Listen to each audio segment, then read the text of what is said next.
அனைவருக்கும் வணக்கம். பாரத பிரதமர் நேற்றைய தினம் கிளம்பி இந்தோனேஷியா போயிருக்கிறார் நண்பர்களே.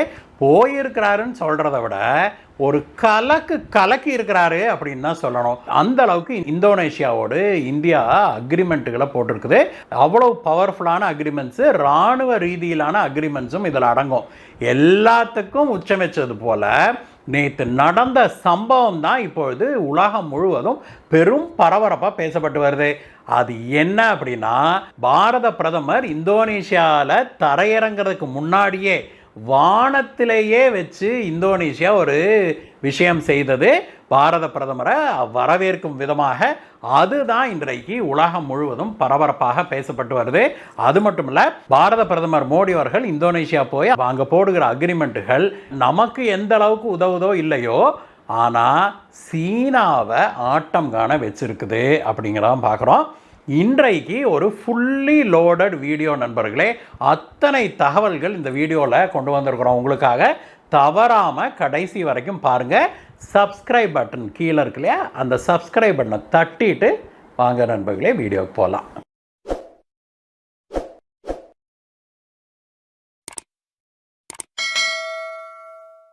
பாரத பிரதமருடைய பிளேன் இந்தோனேஷியாவுடைய தலைநகரை நெருங்கும் போதே இந்தோனேஷியா பாரத பிரதமருக்கு வானத்திலேயே ஒரு பெரிய வரவேற்பை கொடுத்தது தான் இன்றைக்கு பரபரப்பாக பேசப்பட்டு வருது. பிரதமர் மோடி அவர்களுடைய விமானம் வானத்தில் வரும்போதே இந்தோனேஷியாவுடைய போர் விமானங்கள் இருக்குது இல்லையா, அந்த போர் விமானங்கள் வானத்துக்கு வந்து பிரதமர் மோடி அவர்களுடைய விமானத்துக்கு இரண்டு பக்கமும் எஸ்காட்டாக, காவலாக வந்து பிரதமர் மோடி அவர்களை வரவேற்றது. பிரதமர் மோடி அவர்களுடைய விமானம் தரையிறங்கிய பிறகு அந்த நாட்டுடைய இந்தோனேஷியாவுடைய அதிபரான திரு பிரபோவோ சுபியாண்டோ அவர்கள் நேராகவே வந்து பிரதமர் மோடி அவர்களுக்கு வரவேற்பு அளித்தார். பிரதமர் மோடி அவர்களுக்கு சிவப்பு கம்பளம் வரவேற்பு வழங்கப்பட்டது. அப்புறம் அவரை வரவேற்க இந்திய மற்றும் இந்தோனேஷிய கலாச்சாரங்களை கொண்ட கல்ச்சுரல் ப்ரோக்ராம்களை கொண்டு, கலை நிகழ்ச்சிகளை கொண்டு அவருக்கு வரவேற்பு வழங்கப்பட்டது. அதற்கு பிறகு பிரதமர் மோடி அவர்களும் அதிபர் சுபியாண்டோவும் பேச்சுவார்த்தை நடத்தினாங்க. இதில் பல முக்கியமான ஒப்பந்தங்கள் கையெழுத்தாகி இருக்குது. முதல்ல நாம் பார்க்க வேண்டிய ஒரு ஒப்பந்தம் என்ன அப்படின்னாக்க, பிரம்மோஸ். ஏற்கனவே நாம் பிரம்மோஸ் ஏவுகணைகளை இந்தோனேஷியாவுக்கு வழங்கியிருக்கிறோம். மேலும் பல ஏவுகணைகளை இந்தியா இந்தோனேஷியாவுக்கு வழங்குவதற்கு முன் வந்திருக்குது.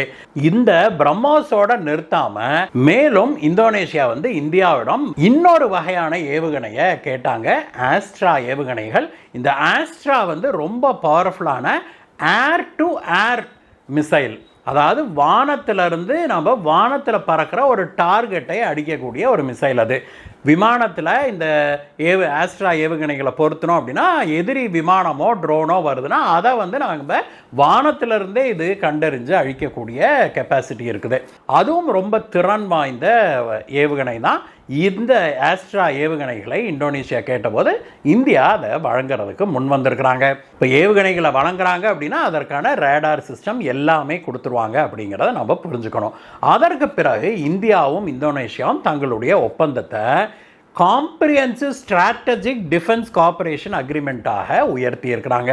அதாவது இரண்டு நாடுகளும் டிஃபென்ஸ் ரீதியில் நாம் கொடுக்கல் வாங்கல் வச்சுக்கிறதுன்னு மேலோட்டமான அர்த்தம் இது. இதனுடைய அடிப்படை என்ன அப்படின்னா, இந்தோனேஷியாவுடைய போர்க்கப்பல்களும் விமானங்களும் இராணுவமும் கூட இந்தியாவுக்கு இந்தியாவிலிருந்து அவங்க ஆப்ரேட் பண்ண முடியும். நாளைக்கு ஒரு போர் வருது அப்படின்னா இந்த பகுதியில் எங்கேயாவது இந்தோனேஷியாவுடைய போர்க்கப்பல்கள் வந்தது அப்படின்னா அதை சர்வீஸ் பண்ணுறதுக்கோ அதுக்கு ரீஃபியூவலிங் பண்ணுறதுக்கோ இந்தியா அனுமதி வழங்குது. அதே போல் இந்தியாவுடைய போர்க்கப்பல்கள், போர் விமானங்கள், இராணுவமும் அங்கே போய் அங்கே இந்த சேவைகளை நம்ம பயன்படுத்தி கொள்ள முடியும். நாளைக்கு சீனாவோடு நமக்கு ஒரு போர் வருது அப்படின்னா இங்கேருந்து நம்ம அடிக்கிறத போலவே இந்தோனேஷியாவில் கொண்டு போய் நாம் நம்மளுடைய இராணுவத்தை நிறுத்தி அங்கேருந்து நம்ம சீனாவை அங்கே கிழக்க இருந்து அடிக்க முடியும் அப்படிங்கிறதான் இதனுடைய தாத்பரியம்.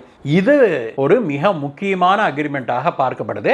அடுத்ததாக இந்தோனேஷியாவுடைய முக்கியமான துறைமுகங்களில் ஒன்றான சபாங் அப்படிங்கிற துறைமுகத்தை இந்தியாவும் இந்தோனேஷியாவும் கூட்டாக அதை டெவலப் பண்ணுறது அப்படின்னு சொல்லி அக்ரிமெண்ட் போட்டிருக்கிறாங்க. வெளிப்படையாக இப்படி தான் சொல்லுவாங்க நண்பர்களே. இதனுடைய அர்த்தம் என்ன அப்படின்னா, இந்தியா வந்து தன்னுடைய முதலீட்டை அந்த போர்ட்டில் போடும். அந்த இடத்தை இந்தியாவுடைய கப்பல்களும் இந்தியாவுடைய போர்க்கப்பல்களும் பயன்படுத்தி கொள்றதுக்கு அது வழிவகை செய்யும் அப்படிங்கிறதா. எப்படி இலங்கையுடைய ஹம்பன்தோட்டா துறைமுகம் சீனாவுடைய கைகளில் இருக்குது இல்லையா, அந்த மாதிரி. எப்படி குவாதார் துறைமுகம் சீனாவுடைய கண்ட்ரோலில் இருக்குது இல்லையா, அந்த மாதிரி தான். அப்படித்தான் இந்தியாவும் ஒரு அக்ரிமெண்ட்டை போட்டிருக்குது. இந்த 2 அக்ரிமெண்ட் தான் சீனாவை கொஞ்சம் ஆட்டம் காண வச்சிருக்குது அப்படிங்கிறத பார்க்குறோம். ஆனால் நம்மளுடைய அக்ரிமெண்ட்டுகள்லாம் இந்த டிஃபென்ஸ் கோஆப்ரேஷனோட நிற்கலை. அங்கே தான் வந்து பிரதமர் மோடி அவர்களுடைய சாதுரியமும் இந்தியாவுடைய செல்வாக்கும் வளமும் திறனையும் உலகுக்கு எடுத்து காட்டியிருக்கிறாங்க. என்ன அப்படின்னா, இந்தோனேஷியா வந்து யூபிஐயை இந்தோனேஷியாவில் பயன்படுத்துவதற்கு அவங்க டெக்னாலஜி டிரான்ஸ்ஃபர் கேட்டிருக்கிறாங்க. யூபிஐ மட்டுமல்ல, இந்த டிஜிட்டல் டெக்னாலஜின்னு சொல்கிறாங்க இல்லையா, நம்மளுடைய ஆதார் கார்டு இருக்குது இல்லையா, அந்த மாதிரி ஆதார் கார்டு டெக்னாலஜி, ஆதார் கார்டை வச்சு நம்ம எத்தனை சேவைகளை வழங்குகிறோம், அந்த டெக்னாலஜி முழுவதையும் இந்தோனேஷியா கேட்டிருக்கிறாங்க. அதுக்கும் ஒரு அக்ரிமெண்ட் போட்டிருக்கிறாங்க. எவ்வளவு டீட்டெயிலாக அது செய்யப்படுது அப்படிங்கிறது பிறகு அந்த டீட்டெயில்ஸ்லாம் வெளியில் வரும்போது தெளிவாகும். இது மட்டும் இல்லாமல் இந்தோனேஷியா வந்து இந்தியா கிட்ட கேட்ட இன்னொரு விஷயந்தான் இன்னைக்கு பயங்கர பரபரப்பாகி இருக்குது உலகம் முழுவதும். அது என்ன அப்படின்னா, இந்தியாவுடைய எலக்ட்ரானிக் ஓட்டிங் மிஷின் இருக்குது இல்லையா, ஓட்டிங் மிஷினை இந்தோனேஷியாவுக்கு வழங்குமாறு இந்தோனேஷியா கேட்டிருக்குது. இந்தியாவுடைய எலக்ட்ரானிக் ஓட்டிங் மிஷின் எவ்வளவு சக்ஸஸ்ஃபுல்லாக செயல்படுது அப்படிங்கிறத பல தசாப்தங்களாக நம்ம கண்கூடாக பார்த்து கொண்டிருக்கிறோம். எலெக்ஷனில் தோத்தவர்கள் ராகுல் காந்தி போன்றவர்கள், அதுக்கப்புறம் மம்தா பானர்ஜி போன்றவர்கள், ஏன் சில சமயம் திமுகவும் கூட ஓட்டிங் மிஷினில் பிஜேபி ஏமாத்திடுச்சு அப்படின்னு சொன்னாலுமே கூட, பிஜேபி ஆட்சிக்கு முன்பு இருந்தது காங்கிரஸ் ஆட்சி, அப்பொழுதும் எலக்ட்ரானிக் ஓட்டிங் மிஷின் தான். அதற்கு முன்னாடி வாஜ்பாய் ஆட்சி இருந்தது, அப்பையும் அப்படித்தான். அதனால் பல தசாப்தங்களாக இது வந்து ஒரு ப்ரூவன் டெக்னாலஜியாக இருக்குது அப்படிங்கிறத பார்க்குறோம். எலக்ட்ரானிக் ஓட்டிங் மிஷினை இந்தோனேஷியா கேட்டபோது இந்தியா வந்து என்ன சஜஸ்ட் பண்ணியிருக்கு, இந்தோனேஷியாவுடைய தேவைகளுக்கு ஏற்ப நாம் வந்து மாற்றி அமைத்து அதை டெவலப் பண்ணி உங்களுக்கு தர்றோம் அப்படின்னு சொல்லியிருக்கிறாங்க.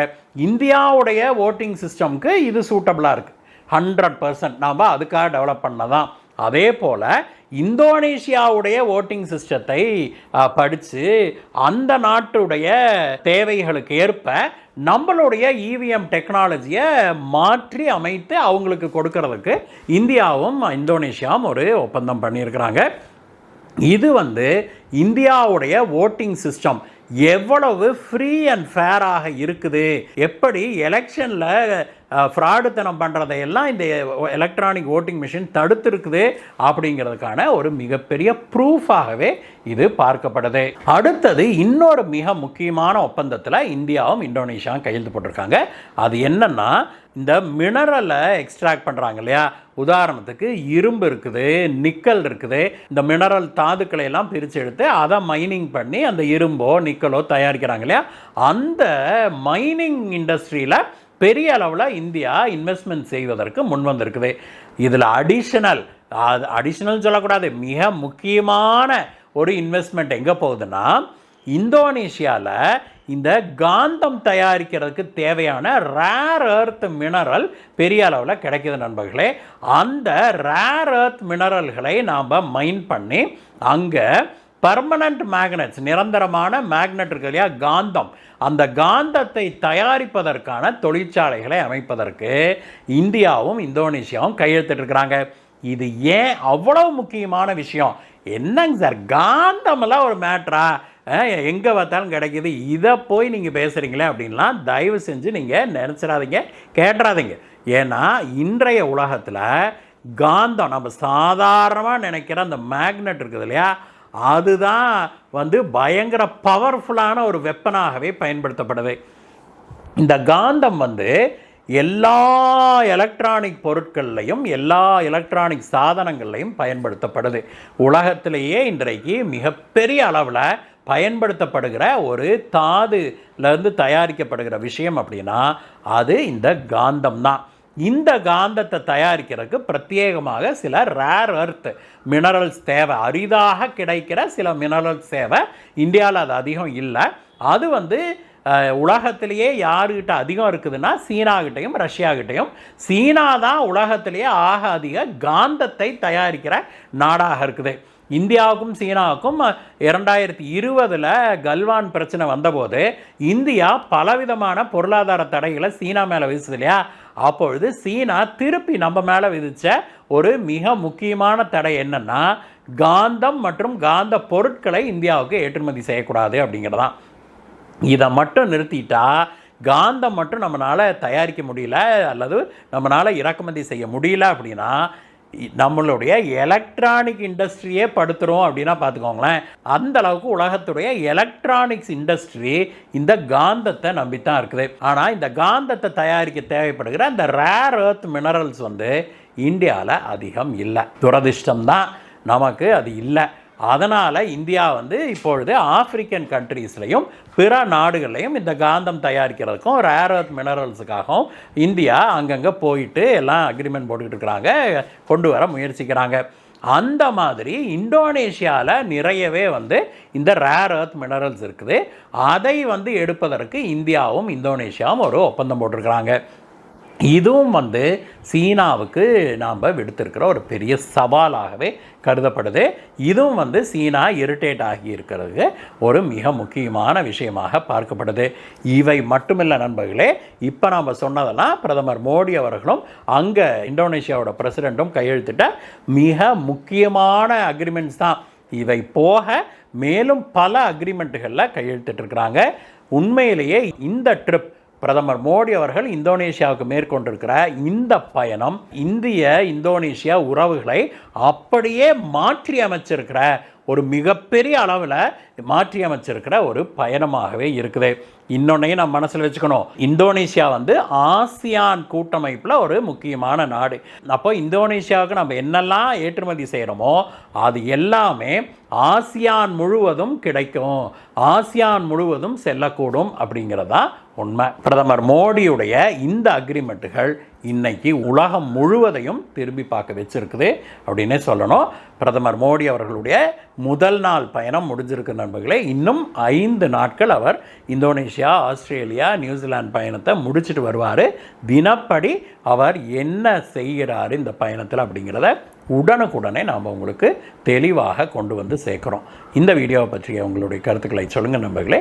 மீண்டும் உங்களை வேறு வீடியோ சந்திக்கிறேன் கைஸ். Bye bye.